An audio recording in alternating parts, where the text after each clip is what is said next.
सिंह यद्यपि रक्तपात के पक्षधर नहीं थे, परंतु वे वामपंथी विचारधारा को मानते थे तथा कार्ल मार्क्स के सिद्धांतों से उनका ताल्लुक था और उन्हीं विचारधारा को वे आगे बढ़ा रहे थे।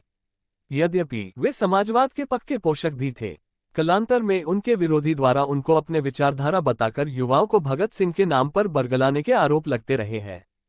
कांग्रेस के सत्ता में रहने के बावजूद भगत सिंह को कांग्रेस शहीद का दर्जा नहीं दिलवा पाए, क्योंकि वे केवल भगत सिंह के नाम का इस्तेमाल युवाओं को अपनी पार्टी से जोड़ने के लिए करते थे।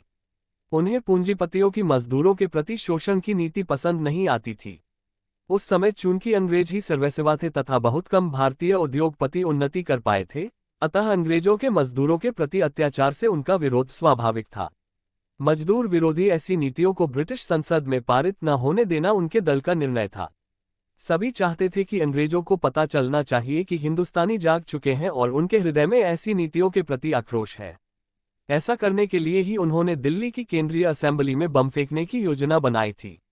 भगत सिंह चाहते थे कि इसमें कोई खून खराबा न हो और अंग्रेजों तक उनकी आवाज भी पहुंचे। हालांकि प्रारंभ में उनके दल के सब लोग ऐसा नहीं सोचते थे, पर अंत में सर्वसम्मति से भगत सिंह तथा बटुकेश्वर दत्त का नाम चुना गया।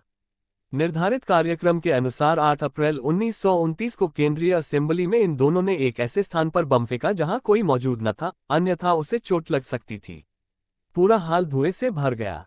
भगत सिंह चाहते तो भाग भी सकते थे, पर उन्होंने पहले ही सोच रखा था कि उन्हें दंड स्वीकार है, चाहे वह फांसी ही क्यों न हो, अतः उन्होंने भागने से मना कर दिया। उस समय वे दोनों खाकी कमीज तथा निकर पहने हुए थे।